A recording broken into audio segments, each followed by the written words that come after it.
Okay, let's dive into something big. We're talking about AI models with a trillion parameters. But here's the thing. Building these absolute behemoths isn't just about making things bigger. It's a massive engineering puzzle that's pushing our tech to its absolute limits. So let's get into the trillion parameter problem and the really clever ways people are trying to solve it. This tweet from DeepSpeed just nails the kind of ambition we're talking about here. Imagine training a model that reads all 7 Harry Potter books in one go. That's not just a fun little thought experiment. It's a perfect example of the insane scale we're aiming for. And it's exactly why we need completely new ways of thinking about engineering.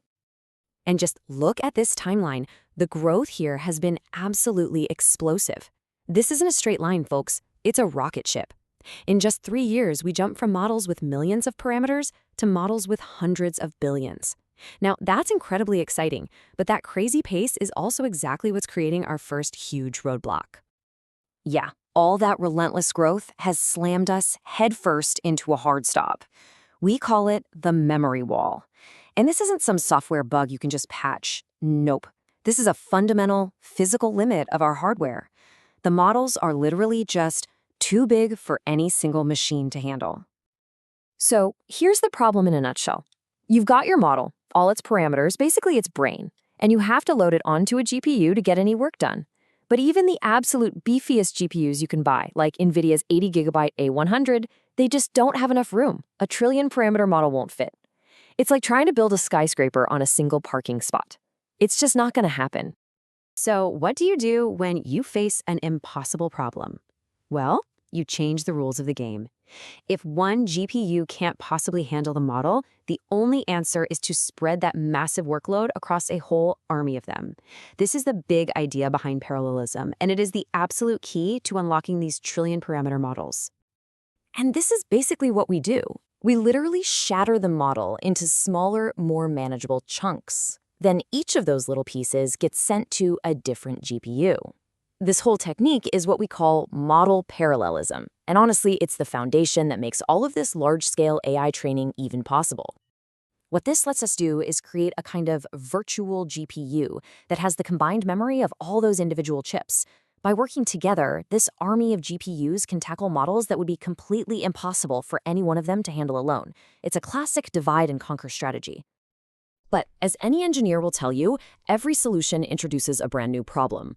By breaking up the model and spreading it all over the place, we've created a new bottleneck: communication.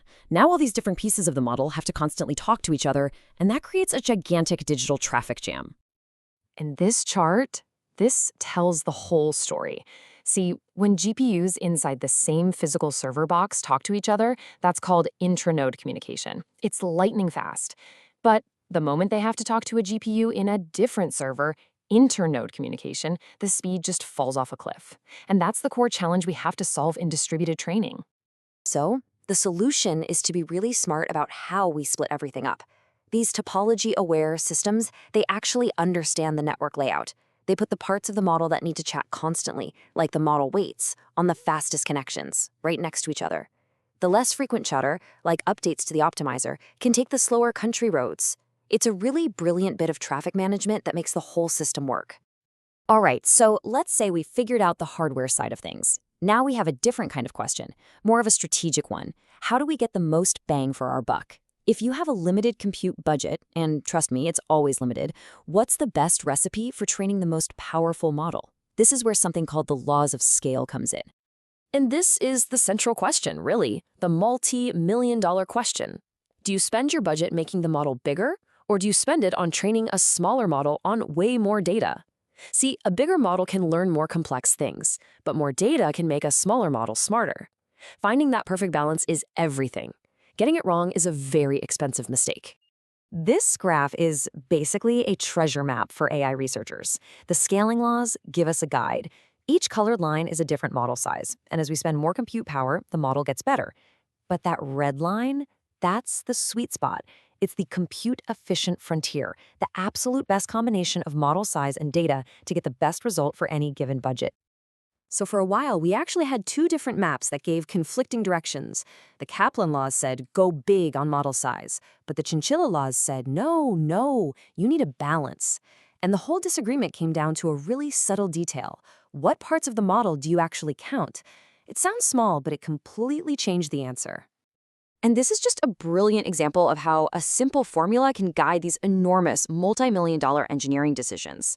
By getting the math right and accounting for all the parameters, the chinchilla approach gave us a much more accurate map, and it caused a huge shift in how the entire industry thinks about training these massive models. Okay, so you've done it. You've built your masterpiece, a trillion-parameter model trained to perfection using the perfect recipe. But now comes the real test, putting it to work. Because when millions of people start asking your model questions, it doesn't just need to be smart, it has to be fast and cheap. Welcome to the great inference race. See, training and inference are two sides of the same coin, but they have totally different goals. Training is a marathon. You're just focused on getting the best possible result, and cost is secondary. But inference? That's a sprint. Speed and efficiency are everything. And that shift in priorities means you need a whole new playbook of engineering tricks. One of the cleverest tricks is something called speculative decoding. Think of it like this. You have a small, speedy assistant model that scribbles down a few possible next words for a sentence. Then the big, smart, but kind of slow boss model just has to glance at that draft and say, yep, looks good, all in one go. It's way faster than the boss having to think up every single word from scratch.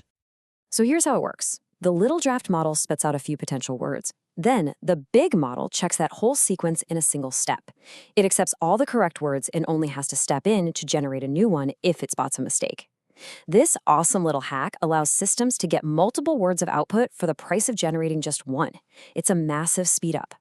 And this brings us to the final real-world trade-off. It's throughput versus latency. You can process a ton of user requests at once. That's a big batch size. And that makes your system really efficient overall. But the bigger the batch, the longer each individual user has to wait for their answer. So, do you serve more people at once or give each person a faster answer? Finding that balance is a constant juggling act for anyone running a big AI service. So we've seen how this incredible push for bigger, better AI has forced us to come up with some amazing solutions, from shattering models across thousands of GPUs to writing new laws of physics for AI. But as we solve the problems of today, we're really just discovering the challenges of tomorrow. The trillion-parameter problem might just be the beginning. The real question is, what new unimaginable walls are we going to hit next?